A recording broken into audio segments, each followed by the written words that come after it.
Hi, today here I am doing a PPT about thermosonication. First of all, what is thermosonication? It is a novel and good alternative technique to replace the conventional heat treatment process. It is a combined method of ultrasound and heat. The moderate heat is between 37 to 75 degrees Celsius. The enzymes and microbial inactivation by attributed to heat and cavitation. The enzymes and microbial inactivation by heat and cavitation, and the moderate heat is between 37 to 75 degrees Celsius. It is a combined method of ultrasound and heat, and the temperature of heat is 37 to 75 degrees Celsius, and the enzyme microbial inactivation is by heat and cavitation. The cavitation causes disruption of cell membrane and production of free radicals by both temperature and pressure changes. The cavitation causes the disruption of cell membrane and the production of free radicals in the microorganisms by both temperature and pressure changes. This phenomenon of formation, growth and explosion of bubbles in a liquid.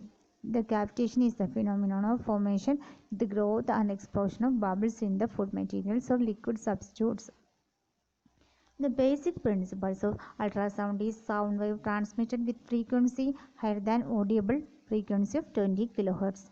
The ultrasound frequency here used in food substitutes is above the frequency of sound, that is above 20 kHz. The application of ultrasound in food industry consists of low and high energy ultrasound. The low energy ultrasound has intensity of less than 1 watt per centimeter and frequency of more than 10 kHz. The low frequency ultrasound has intensity less than 1 watt per centimeter and frequency more than 100 kHz. Low frequency and low energy ultrasound and high energy ultrasound are used in food industry, and the low energy ultrasound has intensity less than 1 watt per centimeter and the frequency more than 100 kHz. The case of high energy ultrasound, which is also known as power ultrasound, because it uses higher than 1 watts per centimeter and the frequency range of 20 to 1 watts per centimeter and frequency range of 20 to 100 kHz. In the case of low energy ultrasound, uses below 1 watts per centimeter square and the frequency more than 100 kHz. In the case of high ultrasound, uses more than 1 watts per centimeter square and frequency range of 20 to 100 kHz.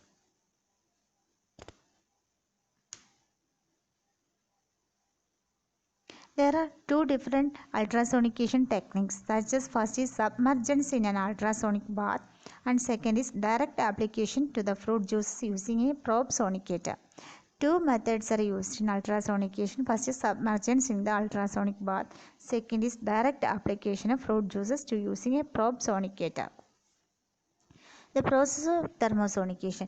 Gas bubbles are produced in a liquid media by ultrasonic waves prior to acoustic cavitation phenomenon, which is the interaction between ultrasonic waves, liquid and dissolved gas when ultrasonic passes through a liquid medium. Acoustic cavitation, in which it is a phenomenon in which there is an interaction between ultrasonic waves, liquid and dissolved gas when ultrasound passes through a liquid medium or food substitutes. The pressure changes around the dissolved gas nuclei leads to oscillations. The dissolved gas, that's and solvent vapor, disperse in and out of the oscillating bubbles. The quantity of gas and vapor that enters the bubbles during this expansion period is beyond the quantity that diffuses out of the bubbles during the compression stage of bubbles oscillation. The bubbles then grow in successive cycles to an unstable size, burst in the compression phase and release very high heat and pressure around the collapsing bubbles to break the compounds in the liquid. This will give a localized sterilization effect in the product. At this point, particle dispersion and cell disruption of microorganisms will occur. The lethal effect of thermosonication is not the same for all microorganisms because the efficiency of microbial inactivation is also influenced by their morphological differences such as type, shape or diameter of the microorganism. Generally, cavitation of sonication is more effective on gram-positive bacteria, spores, spherical shaped and small round cells. Gram-positive bacteria is more resistant to ultrasound than gram-negative because of their thicker cell wall that give them a better protection against ultrasound effects. Differences in cell sensitivity could be caused by the more tightly adherent layer of peptidoglycans in gram-positive cells.